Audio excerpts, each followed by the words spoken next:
All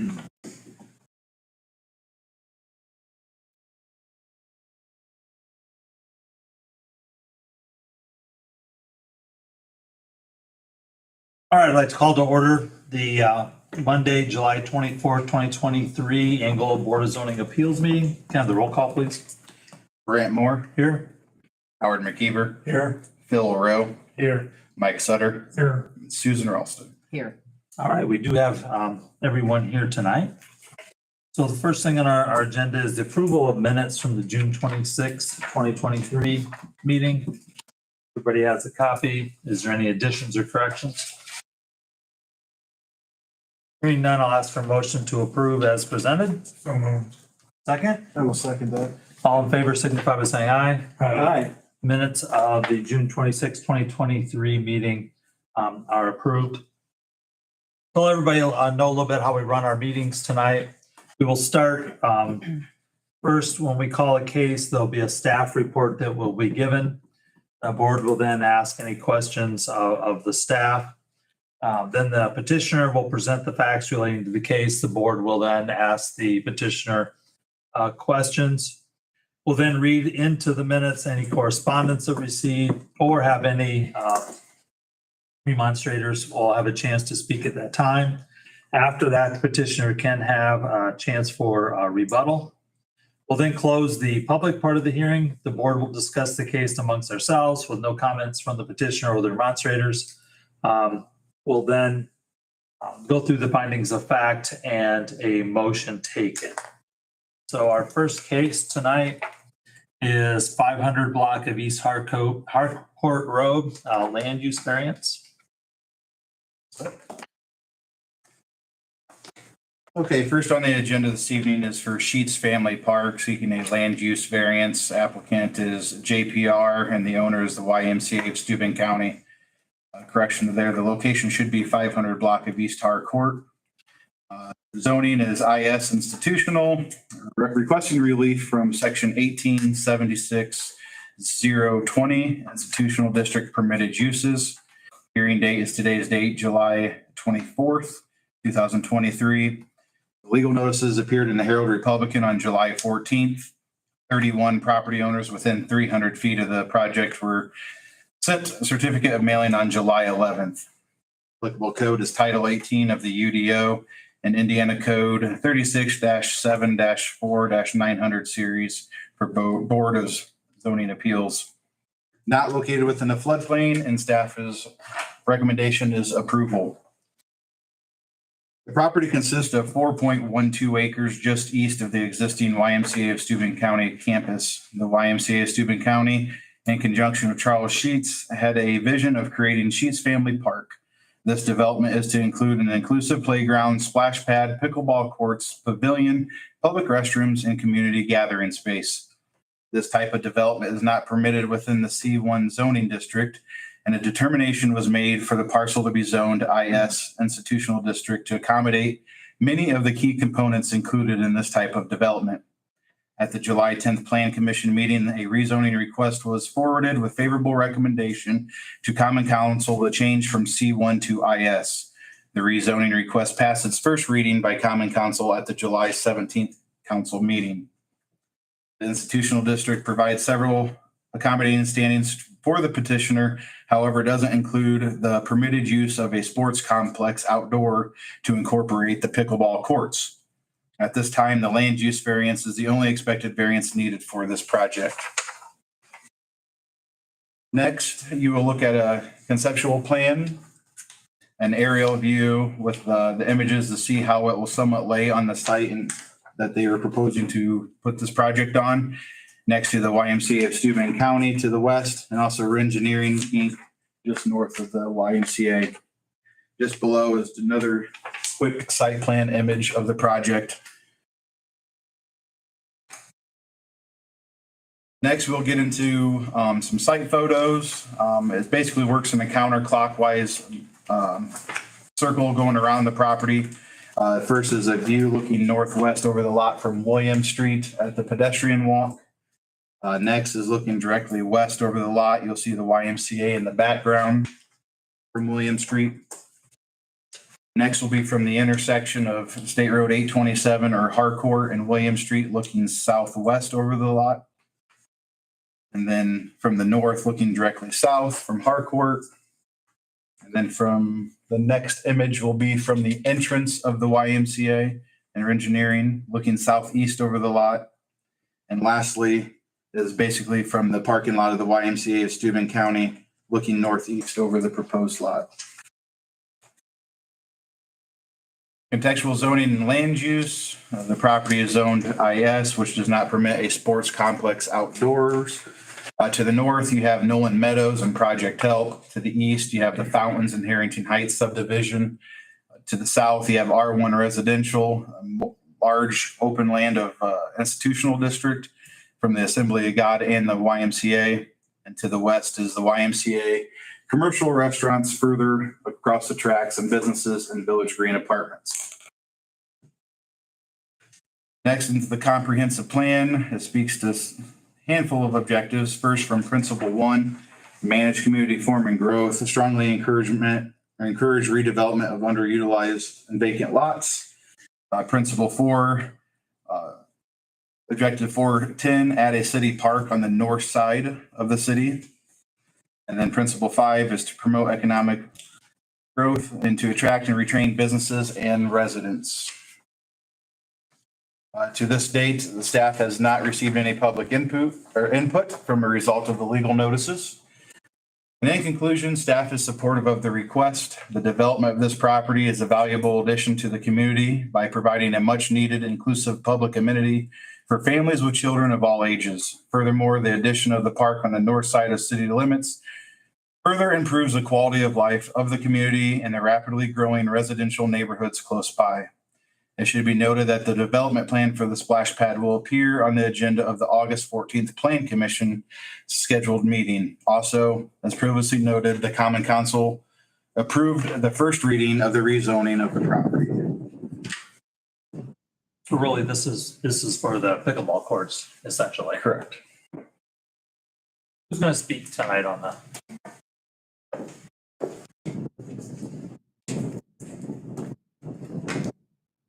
So my name is Josh Barkley. I'm a landscape architect with Jones Beach Rufinski at Fort Wayne, Indiana, 222 Pearl Street. And I'm part of the design team, joined by Sarah Funkhauser with YMCA and Nathan Dyke with JPR.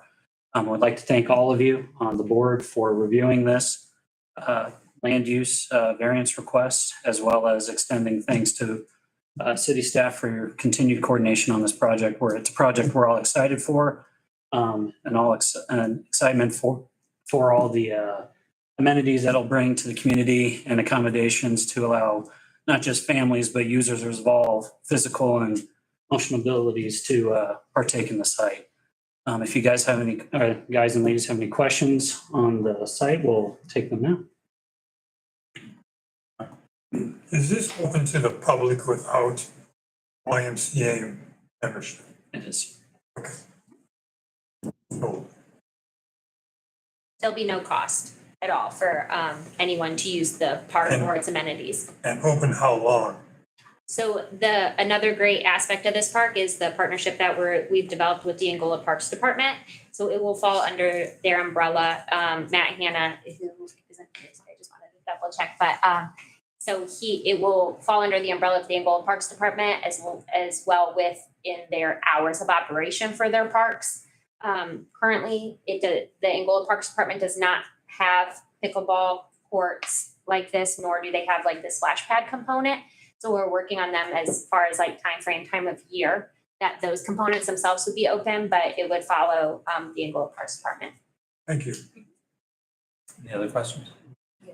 Will the Parks Department maintain it, or will YMCA maintain it? That's a great question. So the Parks Department will maintain the park. We are, it will be a partnership though, as far as where that funding comes from.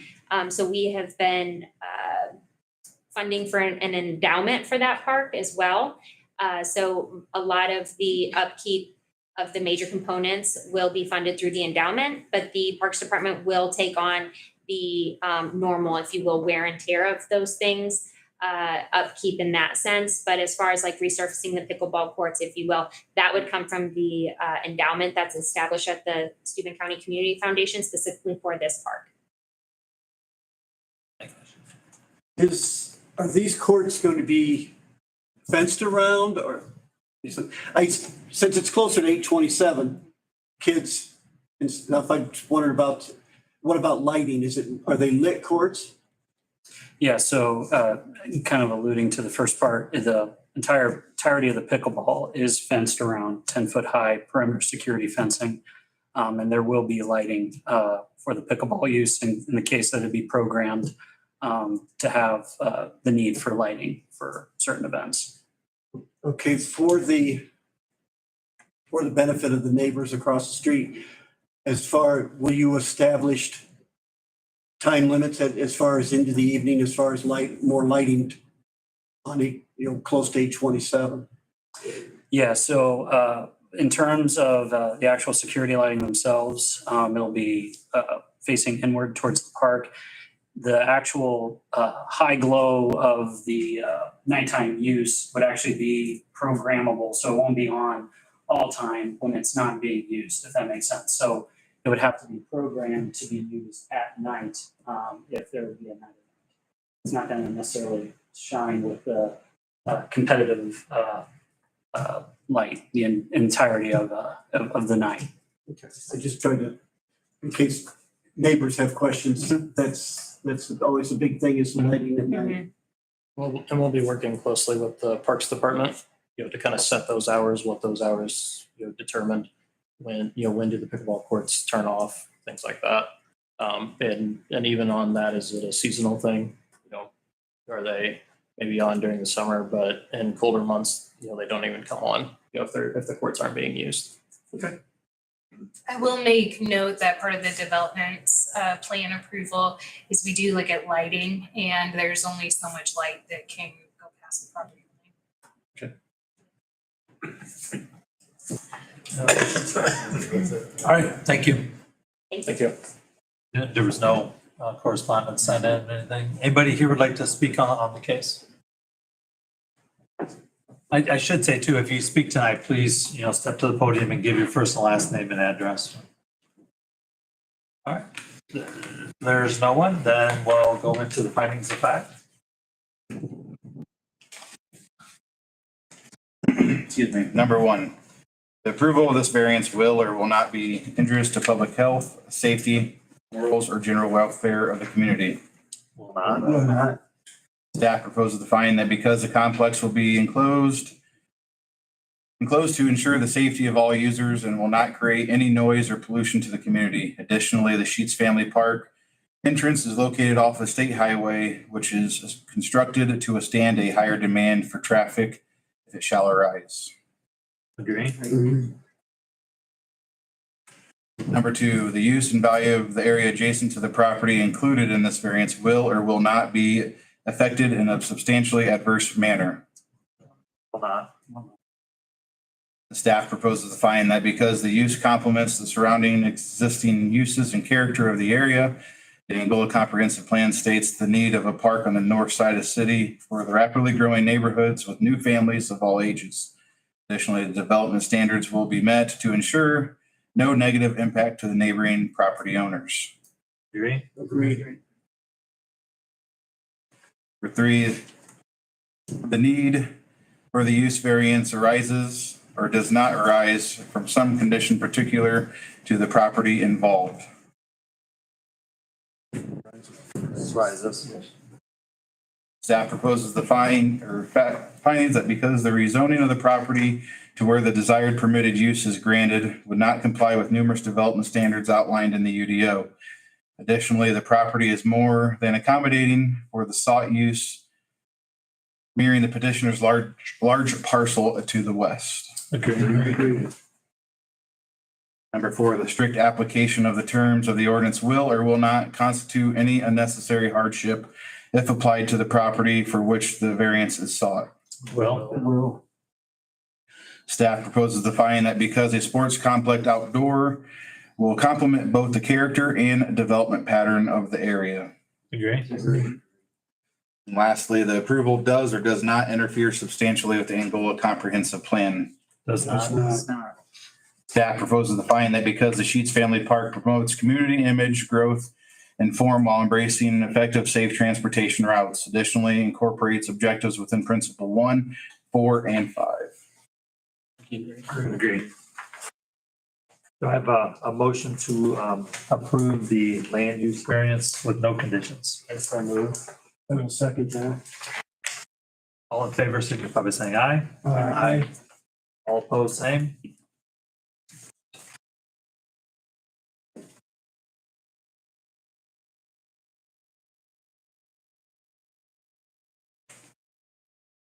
All right, the next case is 805 South Washington Street, Henry Park Elementary School. I will have to recuse myself from this case, so I'll leave it up to you, Howard. Okay. So case 805 South Washington Street, developmental standard variance, request relief from 18.180 institutional development sign standards to permit an electronic message center within 300 feet of existing residential dwelling units. The property owner is MSD of Steuben County. Petition was submitted by Commercial Signs. Okay, on the agenda for the second item this evening is the Henry Park Elementary School monument sign seeking development standard variance. Again stated, the applicant is Commercial Sign Inc., Diana Chambers, and the owner is MSD of Steuben County, Dr. Wiedenhofer. Location is 805 South Washington Street, requesting relief from 18.180.010, Section H of sign illumination. The school property is zoned IS institutional. Hearing date is today's date, July 24th. Legal notices appeared in the Herald Republican on July 14th. 78 property owners within 300 feet were sent notification or notice of certificate of mailing on July 14th. Applicable code is Title 18 of the UDO and Indiana Code Board of Zoning Appeals 36-7-4-900 series. It's not located within the floodplain and staff recommendation is approval. The MSD of Steuben County desires to update a monument sign at Henry Park Elementary School. Henry Park Elementary School proposes to replace an existing internally lit manual message sign with an electronic message sign. The school will have the ability to automatically schedule and dim the proposed electronic message sign as daylight diminishes as per the sign illumination sign standards to avoid any invasive light transmission upon the residential neighborhood during the nighttime hours. It shall be 500 nits. In order to move forward with the project, the petitioner requests a variance from the development sign standards for sign illumination, specifically the distance requirement of the electronic message center being placed within close proximity of a residential dwelling.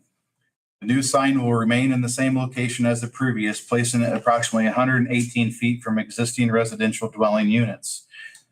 The code for sign illumination is 300 feet from a residential dwelling unit for an illuminated sign. The petitioner's electronic message center complies with all setbacks required with code. Henry Park Elementary School resides along Washington Street, which is classified as a local street, which presents a 60-foot right-of-way, 30 feet from center of roadway. Measuring from the middle of the roadway to the current sign is approximately 60 feet, providing ample space to accommodate the 30-foot right-of-way and the 10-foot setback requirement. Design features meet the maximum height at 6 feet and the changeable copy ratio of 80% per sign. Next on the staff report, you'll see the variance requested, and it basically just defines the code that they're seeking relief from. If you want to read through that, of all illuminated signs shall be at least 300 feet from an existing residential dwelling unit. Next is an image of the existing sign that it is as of today. The next couple images are site photos.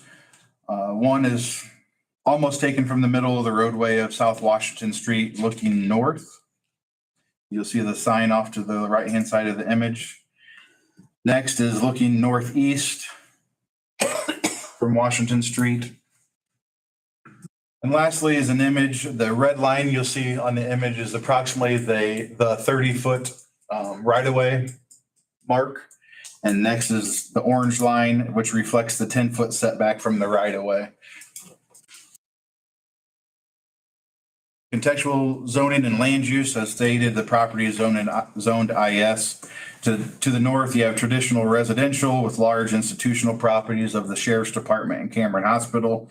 To the south, medium-density residential Reddington Heights subdivision. To the east, you have Circle Hill Cemetery and Angola Park and Rec property. And to the west is traditional residential housing. This project speaks to the Angola Comprehensive Plan, Principle 1, managing community form and growth, providing adequate public service, protect property values, and improve quality of life. Principle 2, inspire community image, improve community character, promote the city's best assets, and celebrate success. As of today's meeting and time, there has been no public input as the result of the notices being sent. And in conclusion, staff is encouraged to see MSD of Steuben County improve their signage. The electronic message center has many advantages over traditional signs in a convenient way is a convenient way for Henry Park Elementary to promote the school to the community. The new sign would be more eye-catching and could be used to deliver more timely and informative messages. Who's going to speak for the petitioner?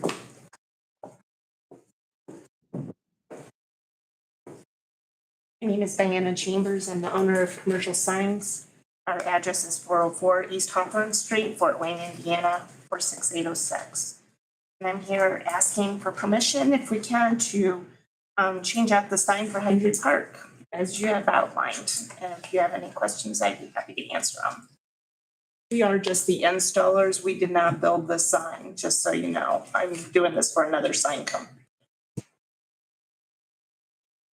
So do you do the initial programming then, or is there somebody else that'll come in and do the programming? Actually, these now get programmed from the places that purchase them. This one is done out of Indianapolis from a company called Awning Innovations, and they sell the Vista product, and they program their own signs and teach the MSD, in this case, they will teach them how to do the sign.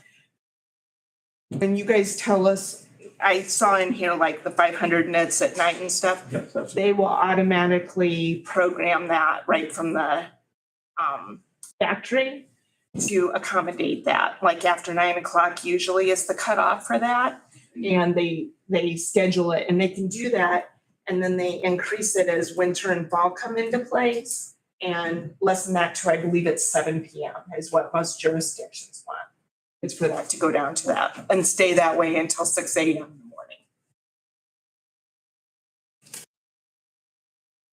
Any other questions? Is it gonna go in the exact same spot as the other one? If not, it will go right next to it. There's some issues with how that pole structure is, and we're trying to figure that out right now with the builder on how they can accommodate that. If not, it would go with the same setback. It just would be to the north, I think it is, just about 5 foot maybe to.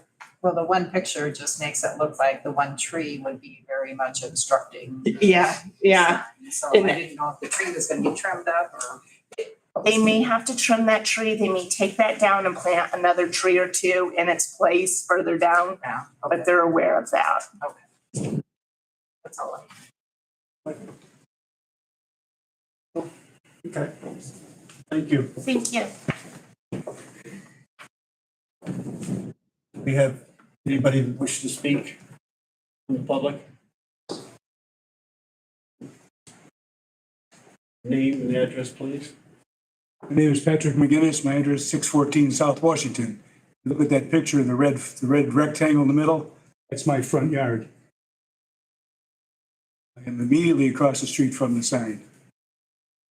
So I heard the lady say usually there's a 9 p.m. limit. That be considered a given or not optional? I mean, is the sign going to be lit all night, or is there a mandate that it can't be lit all night? I believe they're lit, but they have to be dimmed by a certain time, and they have to go down in the amount of light they can put out. And my question is this sign similar to the one that's at Carlin Park School?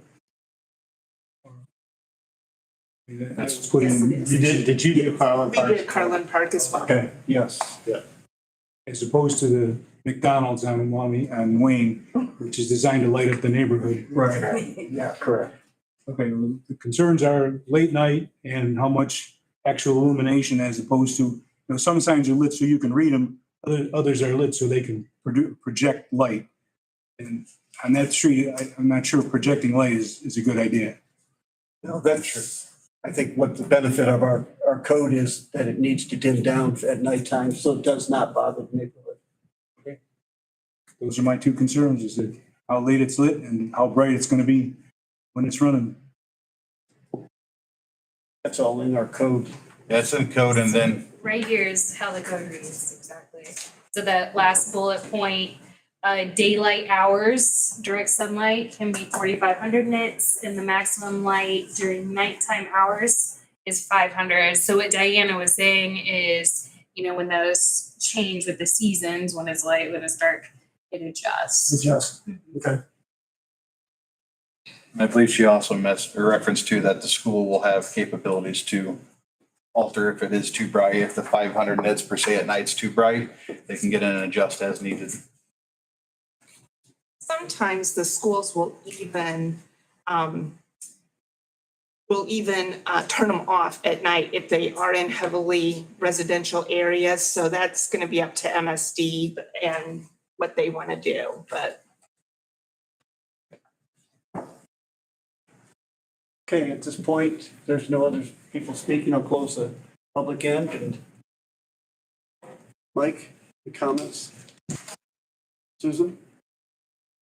Oh, no. And none from me also. Okay, well, let's, Ready for the findings? yes, please. Number one, the approval of this variance will or will not be injurious to public health, safety, morals, or general welfare of the community. Staff proposes the finding that because the sign will replace the current monument sign and will be well outside the right of way with additional 17 feet beyond the required 10-foot setback, as not to impede with pedestrian or traffic vision. The new monument EMC will be installed with programmable settings to adjust lighting output when natural light diminishes. Additionally, the ability to put out more information in a timely manner will actually be beneficial for the Henry Park community as well as the surrounding neighbors to embraced as other MSD of Steuben County school campuses. Agree or disagree? Agreed. Number two, the use and value of the area adjacent to the property included in this variance will or will not be affected in a substantially adverse manner. Staff proposes the finding that because there is an existing sign already at this location, the new electronic message center sign has software and controllers with the ability to dim the light transmissions when the sun disappears, should allow for little to no adverse effects. Additionally, the displays will not flash, blink, or flutter lights with different intensity in a quiet manner. Agree or disagree? Agree. Number three, the strict application of the terms of this ordinance will or will not result in practical difficulties in the use of the property. It will. Oh, I'm sorry. Did everyone agree? Well, Everyone? Will. It will result in practical difficulties. Staff proposes the finding that because continuing to utilize manual message center with very limited capabilities is outdated and somewhat ineffective. The new technology enhanced electronic message center is a proven practical tool for MSD of Steuben to efficiently and effectively communicate important messages or information to school families and surrounding neighborhoods. Agree or disagree? Agreed. Can I have a motion? Support. It's You take that. both. All in favor? Aye. Aye.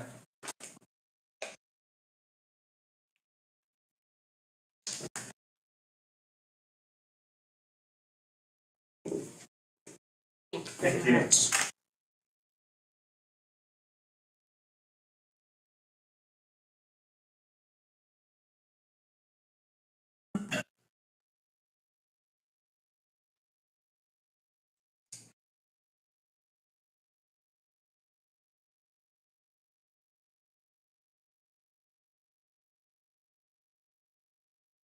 All right, so the next case is 212 East Mill Street, an administrative appeal. This is 212 East Mill Street. It is an administrative appeal. Piatek Business Enterprise, Dave Piatek is the applicant and owner. The property is 212 East Mill. The current zoning is TR, traditional residential. Today, July 24th, is the hearing. A notice appeared in the Herald Republican on July 14th, and 48 property owners within 300 feet were sent notices on July 11th. On May 2nd, 2023, the Economic Development and Planning Department issued a violation. The tenant had made several unpermitted improvements since early 2020. Where the shed is placed today, it appears compliant with setbacks. Additionally, there was a significant amount of gravel that was brought onto the site and used for parking. Gravel is not a permitted parking surface. In addition, the parking area is not compliant with setbacks. Dave Piatek is formally appealing this decision to the City of Angola Board of Zoning Appeals. Our department stands by the decision that the gravel is not permitted parking service and trash, and the trash has been taken care of too when I'm the last one out there. So the only violation that exists today is the parking surface and setbacks. There is a summary of correspondence starting in early June 22, where we have a couple different emails going back and forth, which led to May 2nd, a certified letter being sent formally stating what the violations were. Since then, like I said, they made some of the improvements that were cited. So the only one that's outstanding is the gravel and the existing setbacks. We some excerpts from the municipal code I want to pull out is the purpose of what we call the UDO, which is Title 18, is to guide growth and development with the comprehensive plan in mind, to promote public health, safety, morals, comfort, convenience, and general welfare, to promote orderly, responsible, and beneficial development, to stabilize and protect character of residential areas, to regulate and restrict intensity and use of building structures, lands of residents, to define the powers and duties of the administrative office, and includes enforcement, to require ongoing compliance, and then take action when there's not compliance. And then this just further explains the compliance section. So specifically for this violation, so the first one you'll see there is the setbacks, the driveway standards, again, the materials, that second line, parking standards, again, that follow back up with the setbacks, and then under that is the materials. The next line, trash receptacles, have been taken care of. I did provide the definition of a structure because that does include parking surfaces is a structure. The next one is non-conformancies and that conversion for longevity. And then the last one has been taken care of as well. So in conclusion, there's no doubt in staff mind that this is a violation that exists on the property. We are glad that the property that has long sat vacant has tenants. However, we do need to protect and stabilize the neighborhood. So we ask that the requirements be upheld. To be clear about what you guys are voting on, you can either affirm the administrator's decision, reverse it, or modify that decision, or table it if you wish. So since we don't see many of those, that is what you guys are doing. All right, thank you. Who's going to speak time, please? I'm David Piatek. Piatek Business Enterprises owns the building. I'm the majority owner of that corporation. I reside at 307 East Maumee in Angola. She mentioned violations earlier. I rented this building I guess I don't need to discuss that. We're talking about the parking lot. Okay, there was originally stone where we placed stone. I've owned that building for over 20 years. And the city said we needed 2 off-street parking areas. So I okayed the renter to put more stone on top of stone. It was done professionally. It was done very nicely. And it's not a new structure. I understand if it's a new structure. I understand the asphalt, concrete, whatever. I don't believe we did anything wrong. I don't think it interferes with safety or anything to the public. Jay has put it, he's done a lot of work at that property, just trying to improve it. I disagree with the decision, not to put stone over top of stone.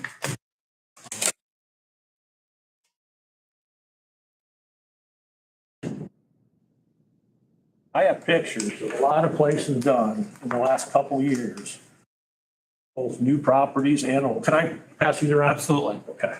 You would have to give them to me. Is that okay? Or we Yes, can yes, make a no, copy you of can it? have Okay. it. I've made copies for everybody on the board.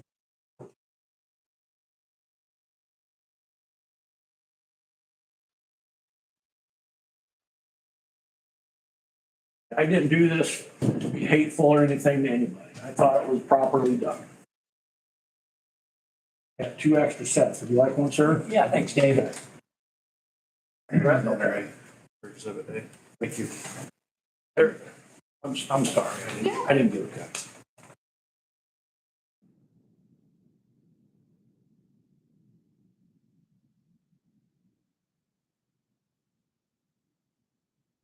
Number 1 and 2 are a property on North Wayne Street that was done within the last couple of years. The name doesn't matter. Number 3 was the Christian Campus House on Trine. That was just done this year. They poured a concrete slab. It did a great job, but it's outlined in asphalt, or it's outlined in limestone. Number 4, the driveway that was just recently improved on Mill Street. 5 and 6 are a business on West Maumee. I understand they got a variance for that. 7 and 8 are on Regency Court. That's on the side of a city street that was recently improved last year. Number 9 is a house on Stocker Street that added stone beside their driveway to park on. The picture does not show something parked there, but I know they do. Number 10 is a business on North Wayne Street that added limestone to the side of their drive-through. And number 11, 12, 13, and 14 were done on McKinley Street last week by the city of Angola. They dug through limestone driveways and then replaced it with limestone. So I guess that's my only defense. Is I didn't think I was doing anything wrong. I thought I was improving the property, and it did. If you have any questions, I'd be glad to answer them.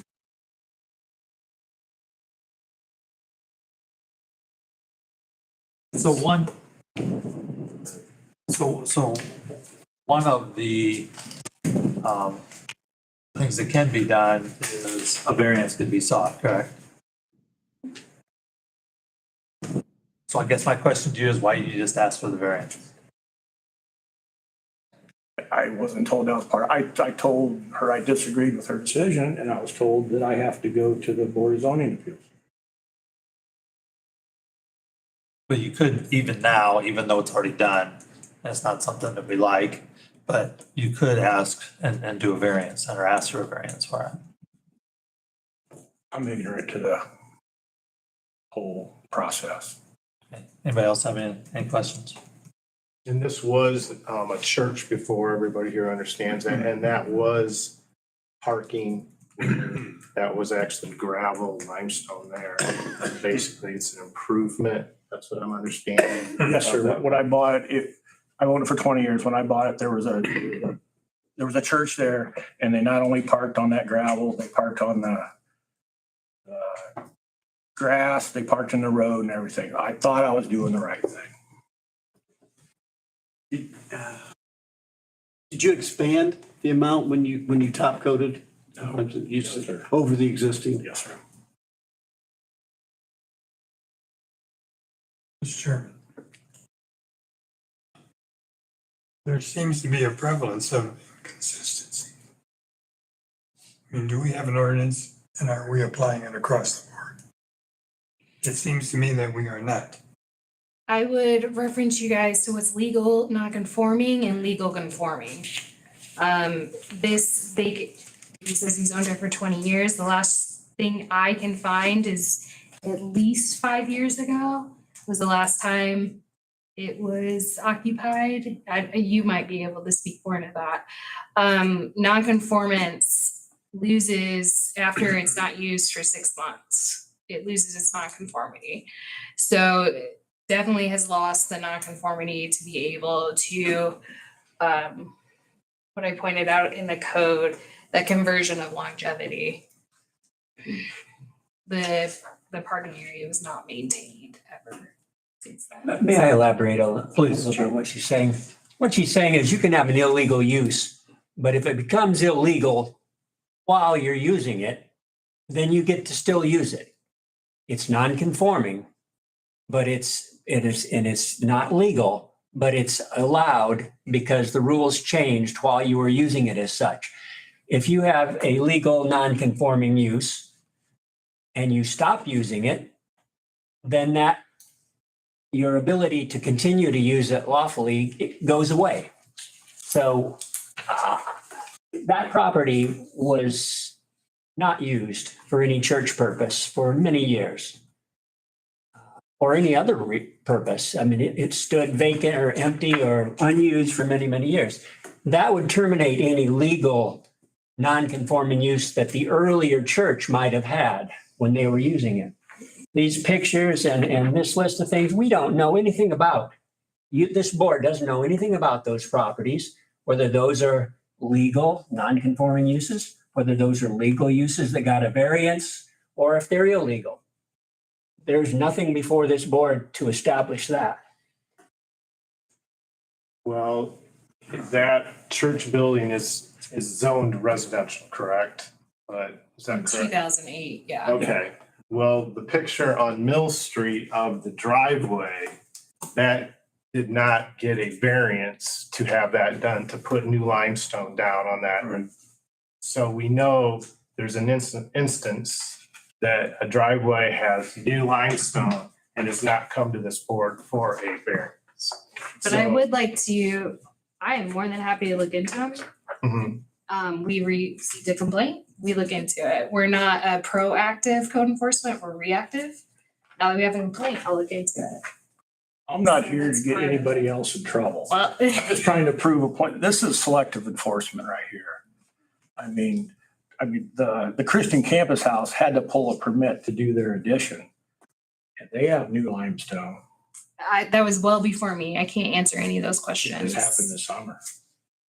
I'm not here to get anybody in trouble. I'm just asking for a little common sense. That's all. If there's any more questions, I'd be glad to answer them. And I would say this board needs to look at what's presented to it tonight at this meeting and not cast its memory to what it was done by other boards at other times or with other people. This one needs to be evaluated on the merits that petitioner has presented.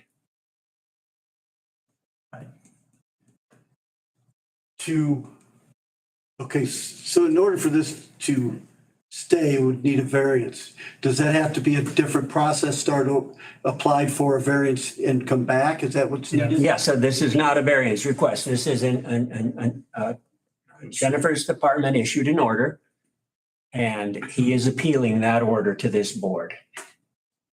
Okay. If this board supports the plan commission's determination, then he can apply for a variance or he can take your upholding of her decision to the local circuit court. Any other questions, comments? Thank you. Anybody in the audience like to speak? Not, we'll close the public part of the hearing.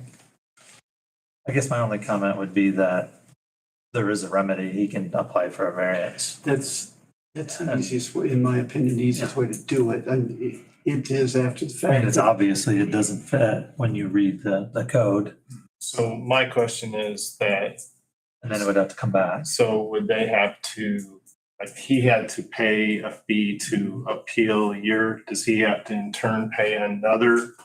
There are application fees and notice fees, yeah.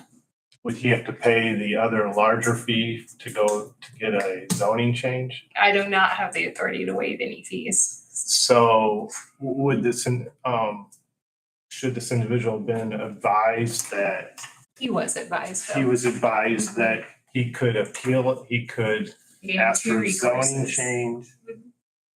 Yeah. All right, so there is no findings of fact for this. It's either to affirm the decision of the administrator or to reverse it or modify it in some way. So I guess I'll take a motion.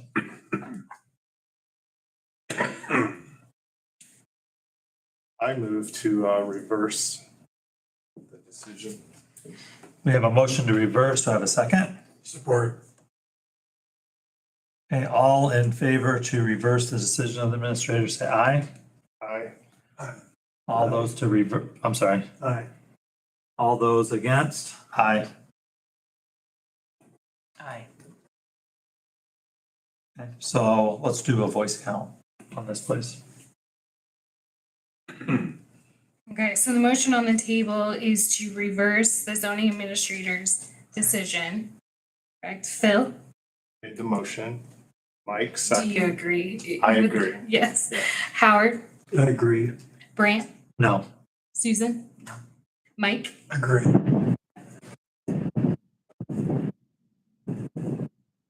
Okay.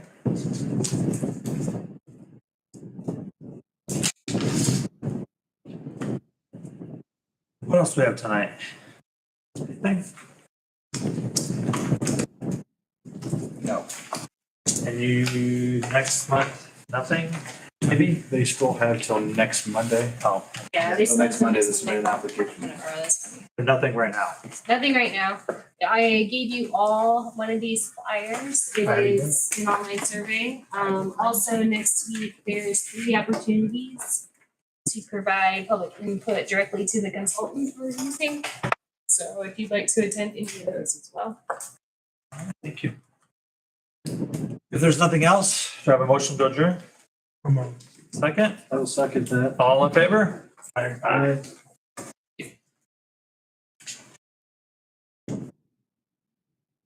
What is plan commission?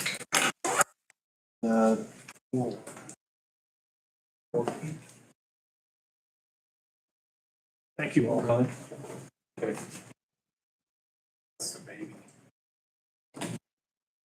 You offline? What's wrong? Offline. No, it's not offline.